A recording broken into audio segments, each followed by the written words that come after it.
Narsipatnam municipality సర్వసభ్య సమావేశంలో మంగళవారం అరుదైన సంఘటన జరిగింది. ఆంధ్రప్రదేశ్ శాసనసభ స్పీకర్, నర్సీపట్నం శాసనసభ్యులు చింతకాయల అయ్యన్న పాత్రుడు మంగళవారం నర్సీపట్నం మున్సిపల్ సర్వసభ్య సమావేశానికి హాజరయ్యారు. నర్సీపట్నం మున్సిపాలిటీలో ఎక్స్ అఫీషియో సభ్యులుగా మంగళవారం ప్రమాణ స్వీకారం చేశారు. అయితే ఈ కార్యక్రమానికి వైఎస్ఆర్ కాంగ్రెస్ పార్టీ కౌన్సిలర్లు ఎవరూ హాజరు కాలేదు. ఈ పరిస్థితుల్లో municipal chairperson పోడియంపై speaker Ayyanna Patrudu కూర్చుని ప్రసంగించారు. మున్సిపల్ చైర్పర్సన్ సమావేశానికి రాకపోయినా మెజార్టీ సభ్యులు కోరం ఉంటే మున్సిపల్ సమావేశం నిర్వహించవచ్చుననే చట్టం ఉందని రాష్ట్ర శాసనసభ స్పీకర్ చింతకాయల అయ్యన్న పాత్రుడు వెల్లడించారు.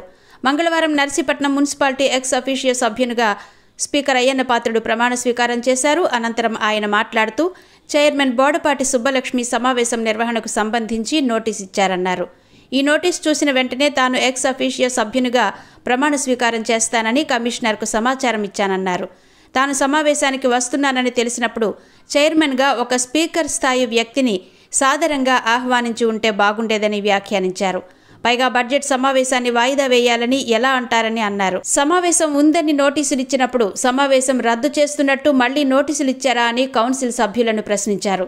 తాను నర్సీపట్నం మున్సిపాలిటీకి 14 కోట్ల నిధులు అభివృద్ధి పనుల కోసం మంజూరు చేశానని, ఈ నిధులను రాజకీయాలకు అతీతంగా 28 వార్డులకు కేటాయించడం జరిగిందని చెప్పారు. వీటిని ఆమోదించడం మున్సిపాలిటీ బాధ్యత అన్నారు. తాను కేటాయించిన ఈ నిధులకు సంబంధించిన ప్రతిపాదనలు హాజరైన సభ్యులంతా ఆమోదించాలని కోరారు. దీంతో సమావేశానికి హాజరైన తెలుగుదేశం పార్టీ కౌన్సిలర్లు, వైసీపీ తిరుగుబాటు కౌన్సిలర్లు చప్పట్లతో ఆమోదం తెలిపారు. వైఎస్ఆర్ కాంగ్రెస్ పార్టీ చైర్మన్లు, కౌన్సిలర్లు లేకపోయినా సభలో మెజార్టీ సభ్యులు హాజరయ్యారని, తమ పార్టీకి తమతో కలిపి 15 మంది సభ్యుల బలం ఉందని స్పీకర్ వివరించారు. మున్సిపల్ చైర్పర్సన్ లేకపోయినా, సమావేశానికి రాకపోయినా మెజార్టీ సభ్యుల ఆమోదం మేరకు బడ్జెట్ను ఆమోదించాలని కమిషనర్ సురేంద్రను స్పీకర్ అయ్యన్న పాత్రుడు ఆదేశించారు. అలాగే మున్సిపల్ సమావేశం ఏర్పాటు చేస్తున్నామని నోటీస్ ఇచ్చి సమావేశానికి రాకుండా గైర్హాజరైన చైర్పర్సన్, వైసీపీ కౌన్సిలర్ల తీరుపై ప్రభుత్వానికి నివేదిక ఇవ్వాలని, భవిష్యత్తులో ఇలాంటి ఘటనలు పునరావృతం కాకుండా తగిన చర్యలు తీసుకోవాలని కమిషనర్ను స్పీకర్ ఆదేశించారు. అంతకుముందు ఎక్స్ అఫీషియో సభ్యులుగా ప్రమాణ స్వీకారం చేసిన స్పీకర్ అయ్యన్న పాత్రుడు మాజీ ప్రధాని మన్మోహన్ సింగ్ చిత్రపటానికి నివాళి అర్పించారు. ఈ సందర్భంగా అయ్యన్న మాట్లాడుతూ భారతదేశం ఈరోజు రాజకీయంగా ప్రపంచంలో తల ఎత్తుకునేలా నిలబడిందంటే దానికి కారణం దివంగత ప్రధాని పివి నరసింహారావు, మన్మోహన్ సింగ్లే కారణమని చెప్పారు. ఈరోజు రూపాయి విలువ పెరిగిందంటే ఆనాడు వీరిద్దరూ అవలంబించిన ఆర్థిక విధానాలే కారణమని, భారతదేశం ఎప్పటికీ వీరికి రుణపడి ఉంటుందని అన్నారు. అనంతరం మున్సిపల్ సమావేశంలో సభ్యులను మాట్లాడమని స్పీకర్ అయ్యన్న పాత్రుడు స్వయంగా సభను నడిపించారు. నర్సీపట్నం మున్సిపాలిటీ వైఎస్ఆర్ కాంగ్రెస్ పార్టీకి చెందిన మున్సిపల్ కౌన్సిలర్లలో చీలిక ఏర్పడింది. మంగళవారం జరిగిన మున్సిపల్ కౌన్సిల్ సమావేశాన్ని municipal chairperson Subbalakshmi, vice chairman Koneti రామకృష్ణతో సహా majority municipal YSR Congress party కౌన్సిలర్లు హాజరు కాలేదు. మున్సిపల్ బడ్జెట్ ఆమోదం కోసం ఏర్పాటు చేసిన ఈ సమావేశంలోనే speaker Ayyanna Patrudu ex officio సభ్యునిగా ప్రమాణ స్వీకారం చేశారు. అనూహ్యంగా వైసీపీకి చెందిన మాజీ మున్సిపల్ చైర్పర్సన్ జి ఆదిలక్ష్మి, మాజీ మున్సిపల్ వైస్ చైర్మన్ గొలుసు నరసింహమూర్తి ఈ సమావేశానికి హాజరయ్యారు. వీరిద్దరూ త్వరలో వైఎస్ఆర్ కాంగ్రెస్ పార్టీకి గుడ్ బై చెప్పబోతున్నారని రాజకీయ వర్గాల్లో గుసగుసలు వినిపిస్తున్నాయి. మాజీ ప్రధాని మన్మోహన్ సింగ్ మృతిపై సంతాప దినాల నేపథ్యంలో మున్సిపల్ కౌన్సిల్ సమావేశం వద్దన్న సమావేశం ఎలా పెడతారని మున్సిపల్ చైర్పర్సన్ బోడపాటి సుబ్బలక్ష్మి ఆవేదన వ్యక్తం చేశారు. మంగళవారం ఆమె మాట్లాడుతూ మన్మోహన్ సింగ్ సంతాప దినాలు ఖచ్చితంగా పాటించాలని, ఎటువంటి వేడుకలు నిర్వహించవద్దని సాక్షాత్తు స్పీకర్ అయ్యన్న చెప్పారన్నారు. దీంతో తాను సమావేశం వాయిదా వేయమన్నామని చెప్పారు. అయితే ఈరోజు మున్సిపల్ సమావేశం పెట్టడం ఎంత సమంజసమన్నారు. దీనిపై ప్రజలే ఆలోచన చేయాలని కోరారు. గత 5 సంవత్సరాల్లో జగన్మోహన్ రెడ్డి పరిపాలనలో తీసుకుంటే రాష్ట్ర శాఖ పక్కన ఉంచండి చూద్దాం. మన మున్సిపాలిటీ పారిశుధ్యాన్ని గాలి కుదిరేశారు. ఎక్కడ చూసినా చెత్త, డంపింగ్ యార్డ్లో కొండలాగా పెద్ద కొండలాగా చెత్త వేశారు. నేను ఎమ్మెల్యే అయితే అప్పుడు నేను ఏం చేశానంటే కమిషనర్ గారు నేను కలిసి ఈ చెత్త అంతా కలిసి ఎక్కడ పంపించాలి, తీసుకెళ్ళి ఎక్కడ వేసినా మరి అక్కడ చెత్త అయిపోతుంది. విశాఖపట్నంలో ఒక జిందాల్ విద్యుత్ కేంద్రం ఉంది. వాళ్ళు చెత్త కావాలి అడిగాం, చెత్త తీసుకోగలిగితే వాళ్ళు కూడా ఒప్పుకున్నారు. ఇప్పటికీ 32 టిప్పర్లతోటి 400 టన్నుల చెత్తని విశాఖపట్నం పంపించాం. ఇంకా ఉంది అక్కడ, అది కూడా పంపించవలసిన అవసరం ఉంది. రెండోది ఏంటంటే వార్డుల్లో నేను అధికారంలోకి వచ్చేటప్పటికి, ఎమ్మెల్యేగా ప్రమాణ స్వీకారం చేసేటప్పటికి మున్సిపాలిటీలో బొడ్డుపల్లి కానీ, బలిఘట్టం కానీ, నర్సీపట్నం కానీ మొత్తం సర్వే చేయించాను. సర్వే చేస్తే నేను ఎమ్మెల్యే అయ్యేటప్పటికి 1750 స్తంభాలకి బల్బులు లేవు, స్ట్రీట్ లైట్లు 10-20 కాదు, 1750 స్తంభాలకు బల్బులు ఎలగలేదు. కొన్ని అయితే రిపేర్లు చేయలేదు.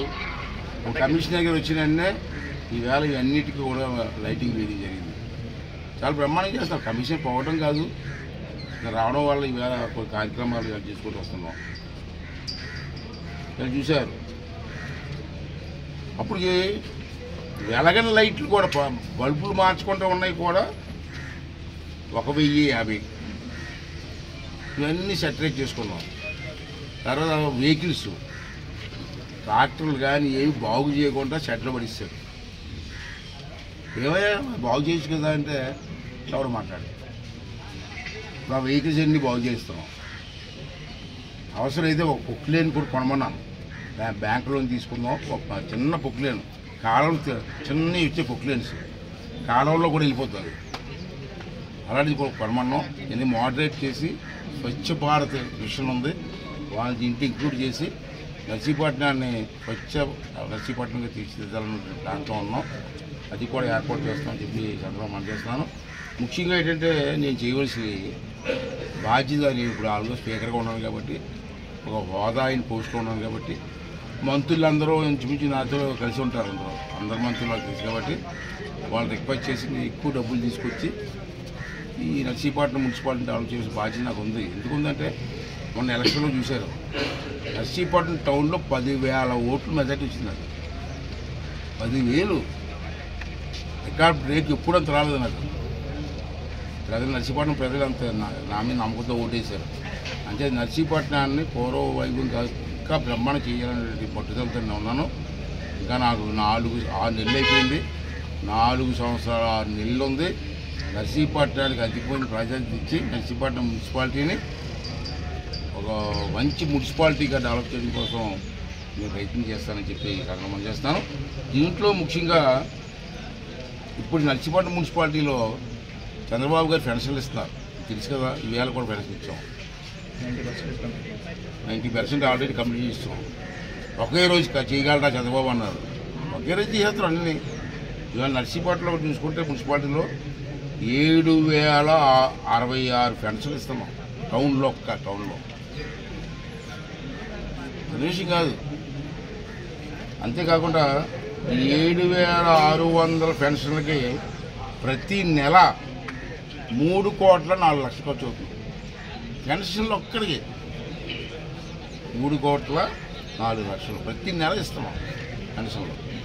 ఇది కాకుండా 166 కోట్లతో 166 కోట్లు 66 కోట్లు కాదు 166 కోట్లతో నేను మంత్రిగా పంచాయతీరాజ్ మినిస్టర్ ఉన్నప్పుడు వాటర్ స్కీమ్ శాంక్షన్ ఇచ్చాను. మీ అందరికీ తెలుసు, ఎండపల్లి నుంచి వాటర్ తీసుకురావడానికి. గత ప్రభుత్వంలో పక్కన పెట్టేశారు. ఆ బిల్లులు కూడా, కాంట్రాక్ట్ బిల్లులు కూడా ఇవ్వలేదు. అదంతా అలోపలు కూడా వేసారు. మన అందరిని పిలిపించాను, మీటింగ్ పెట్టారు. చంద్రబాబు నాయుడు మాట్లాడాను. ఆ కాంట్రాక్ట్ పాత బిల్లులు ఇచ్చి మళ్ళీ అదే కాంట్రాక్ట్ చేత ఈ వర్క్ కంప్లీట్ చేసి 2 సంవత్సరాల్లో ఈ వర్క్ కంప్లీట్ చేస్తే నర్సీపట్నంలో ప్రతి ఇంటికి కూడా మంచి ఇబ్బంది లేకుండా జరుగుతుంది.